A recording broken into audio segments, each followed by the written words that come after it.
Well, you said you've had a couple of incidences since you came back. Correct. What happened? One incident, I was drunk, and which is unlike me, and I was alone, and about 10 guys tried to come in and jump me. One guy sucker punched me from behind. Just nonsense. But when these guys want to play this nonsense and just pretend to be gangsters, and they got to come with 10 guys, and nobody's killing nobody with 10 guys. First off. Second, if they wanted to kill you, wait outside. I'm walking out the door, kill me. But if you want to be a faker, you're going to do what you did. You're going to punch me from behind, not even from the front. You didn't even man enough to put me hit to the deck. I don't know too many guys. If they can hit, you should be knocking that guy down. Just like you said, I'm not 30 anymore. But whatever, it's nonsense. To me, it's just a nonsense kid thing that they did. And, it's stupid. They hide. You don't know who it is. They don't even. If you're a tough guy, well, I guess you'll say who you are or who asked you to come. But to me, I take that as just I don't know if I can use this word, but just a cunt thing to do. I mean, it's just guys that ain't really killers or street guys or gangsters. I know who those gangsters are. Trust me, if they run it to me and they got a problem with me, I'm not getting punched in the face. I'm getting shot in the head, and it's over. Lights out. So I'm used to a different, the old school gangster. The young kid that's here with me today, Gene Borello, he's a tough kid. He's a kid that, if you run into him, he's not going to punch you in the face. So he's going to handle you a different way. And this is the guys, whether I like it or not, I respect that in the life because I understand the life. Had another incident in Atlantic City, and same thing. They were out in the street, 4 guys, but I wasn't drunk this time. 4 guys, I hurt one of them years ago, a captain in prison, and the guys didn't know who I was, and out in the street, they didn't want to do anything because there was no cameras there. They wait till they go inside a place with cameras. So to just tell you about the mentality. You got to take it with a grain of salt. You got to understand who it's coming from, and understand that I'm not living in Arizona or or Tennessee or somewhere. I'm living in New York. I mean, things are going to happen, and if they do happen, it's just part of the life. I'm used to it.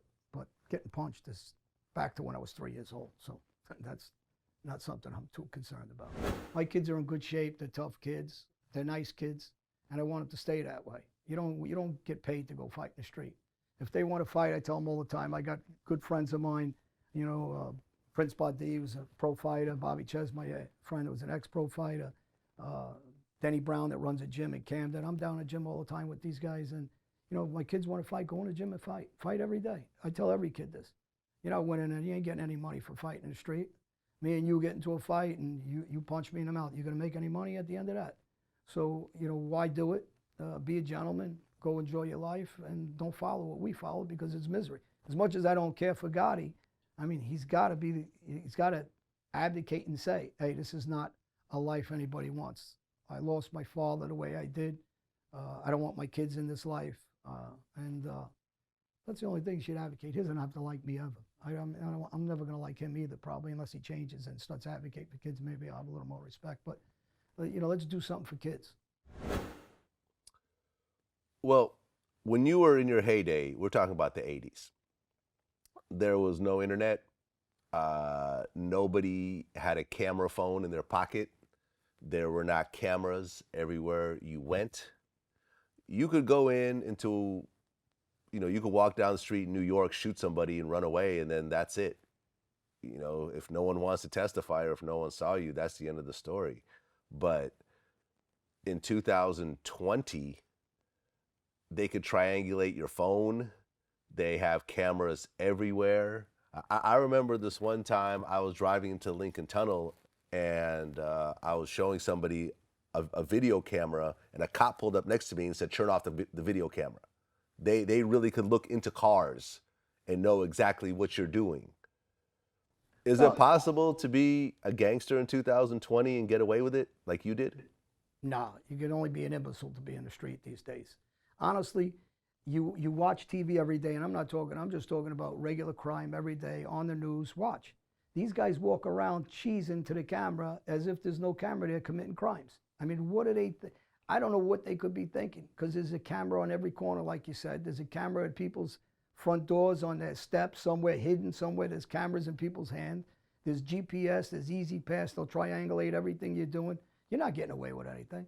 You might get away with it for that second, but a week later, a day later, or 2 weeks later, or a month later, they're just going to go triangulate everything, look at cameras from street to street to street, and then you're going to get locked up. I mean, I don't know what the younger generation's thinking to even try to be a gangster or try to be a criminal or try to join a gang.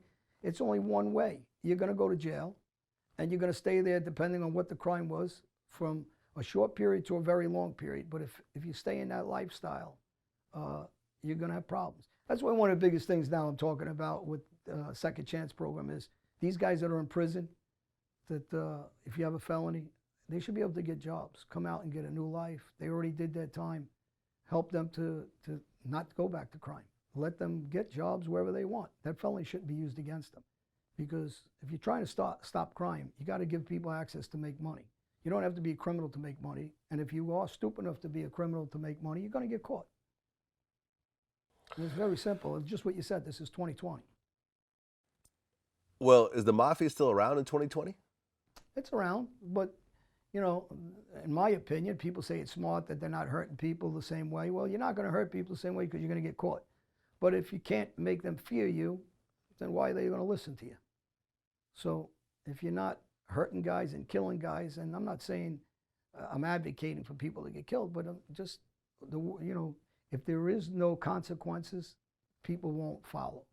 You know, in my day, there's a consequence when you don't do what we ask. And it's just like anything else. When people are in cars and they're beeping each other, give them the finger, and they keep driving because there's no consequence.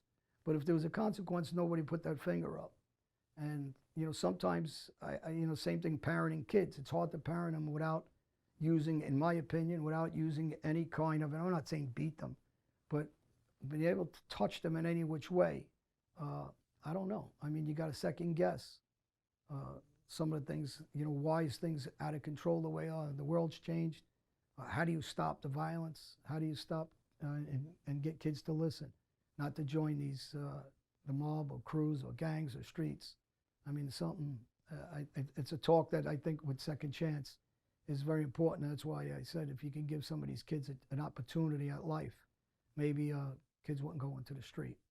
I'm not sure how to change that, but I know that we need to talk more about it so we can change and help some kids.